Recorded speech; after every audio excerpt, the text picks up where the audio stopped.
अभी मैं यहां आया था एक डेयरी प्लांट के अर्पण। हमारे पशुपालक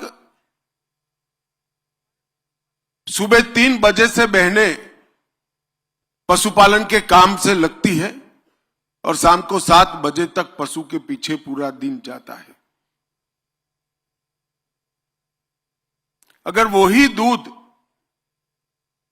गांव की दुकान में अगर वो बेचते हैं तो उनको मिलने वाला पैसा और कोऑपरेटिव डेयरी के माध्यम से मिलने वाले पैसे में 70% का अंतर है, 70% का अंतर है।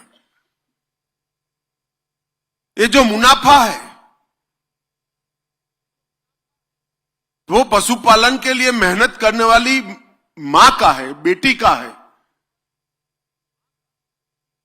मगर उसके पास पूंजी नहीं है।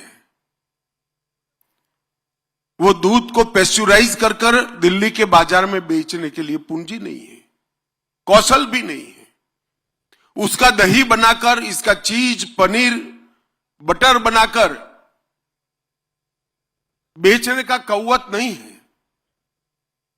मगर कोऑपरेटिव एक सेक्टर है जहां पर वो सिर्फ दूध देकर आती है और कोऑपरेटिव माध्यम से सिर्फ 100 रुपया ये माताओं ने भरा है। और गुजरात में आज अमूल 36 लाख बहनों को 90,000 करोड़ रुपया हर साल वितरित करती है।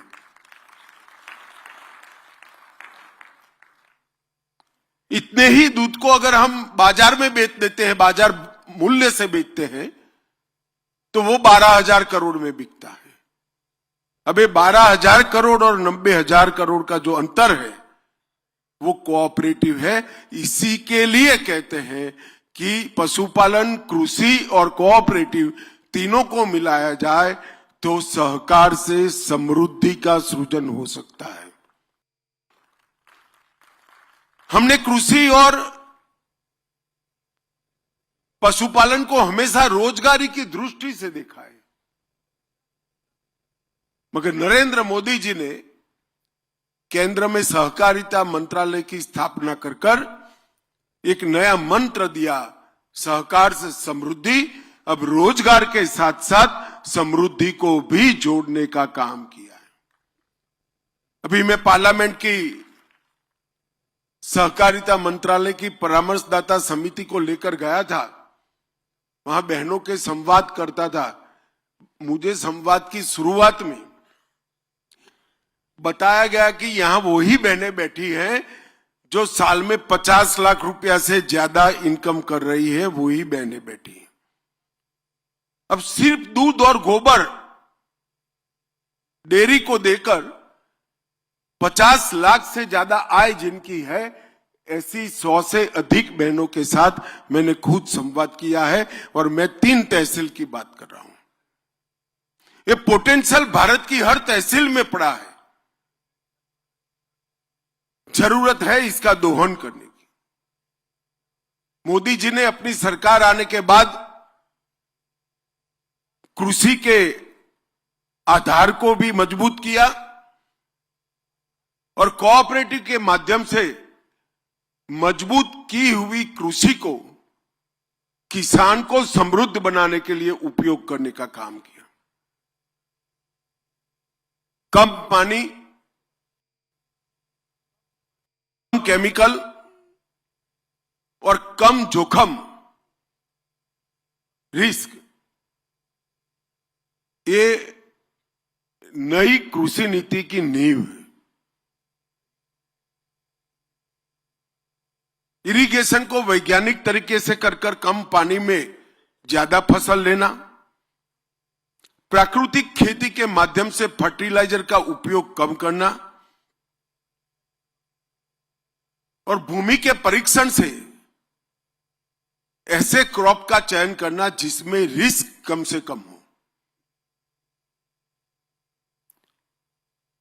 Soil health, water security, institutional credit, market access, product का प्रोसेसिंग, पैकेजिंग, और मार्केटिंग, ये सबसे के माध्यम से किसान की आय बढ़ाना और धीरे धीरे सब्सिडी निर्भर कृषि की जगह सस्टेनेबल कृषि, सातत्यपूर्ण मुनाफा कमाने वाली कृषि की दिशा में हमारा देश आगे बढ़ा है।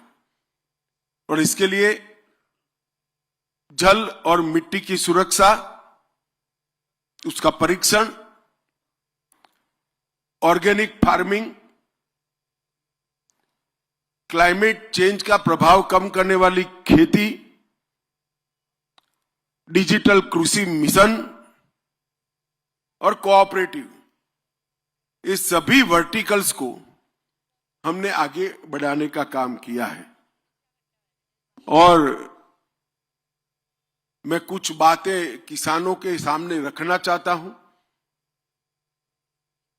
2014 में जब मोदी जी आए तब इस देश का कृषि बजट 22,000 करोड़ रुपया था। जरा ध्यान से सुना है सबने? मैं फिर से बोलता हूं, 2014 में मोदी जी प्रधानमंत्री बने तब इस देश का कृषि बजट 22,000 करोड़ रुपया था। कितना था? और अब 22,000 करोड़ के कृषि बजट को बढ़ाकर 1,27,000 करोड़ करने का काम भारतीय जनता पार्टी की सरकार ने। ग्रामीण विकास का बजट जो कमोबेश कृषक जहां रहता है वो क्षेत्र के विकास के लिए होता है, गांव के विकास के लिए होता है, वो 80,000 करोड़ था।